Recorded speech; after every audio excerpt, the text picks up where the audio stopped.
Our philosophy is called Achintya Bheda Abheda, or paradoxical difference and unity, oneness and difference. So everything is one, everything is God, in the sense that everything is interconnected to God. Reality is non-dual. There are not two realities. But at the same time, there is Shaktis, there are potencies, there are individual beings, but they do not exist in isolation. They are not their own source. So in that sense, nothing exists outside of that center. But we will, and based on, of course, of what Bhagavad Gita and Upanishads and other texts mention, we will insist that as much as you can have an impersonal, non-differentiated experience of ultimate reality, as you quoted Ramakrishna, there is the option of tasting sugar and eternally engaging in a loving interaction with the divine and with other beings. So in that sense, personality and individuality doesn't need to be a problem. Of course, many times we are very troubled by our own sense of self and how we interact with others, that we kind of wish, let this all go to hell and become just no personality, no interaction. I'm frustrated. And many times I've seen that's the impetus for many people in seeing reality as without form, without variety, without individuality, more out of frustration of their earthly interactions than out of the actual realization. Some cases, I'm not saying all of them, of course, but I will insist that there is a place for keeping individuality and relationship and love not as a problem, but as actually something that allows for a beautiful dynamic of back and forth in eternal love. Yep, brother from another mother. I'm totally on board with that. You know, and I used to be more in the other thing, you know, the sort of world-negating perspective, but kind of grew out of that.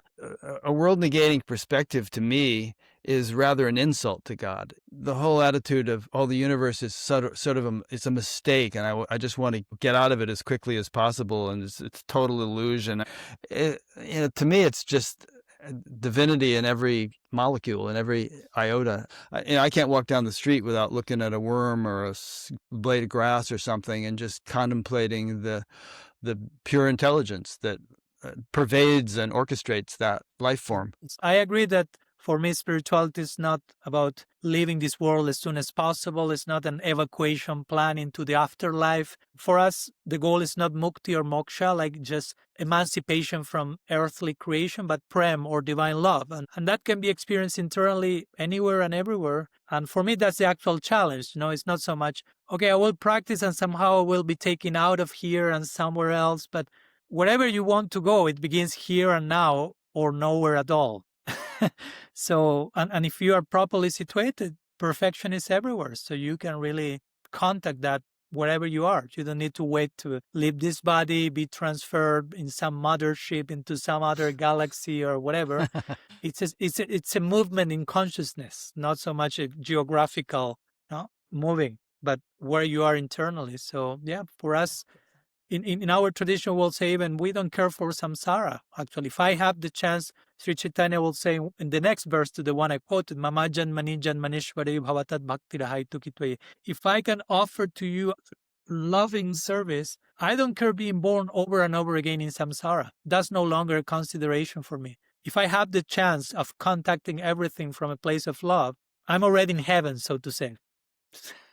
Yeah. I have a feeling that some of the guys who thought, well, you know, my goal in life is to get out of here once and for all. When they finally got out of here, they realized, ooh, it's not once and for all. I'm still existing, and maybe I'm going to take another life, or, you know, I have some function to perform from where I am now, that kind of thing. Yeah, and it still is negatively motivated, right? It's more like, I want to get out of here. So there's not like a positive reason for what you are doing.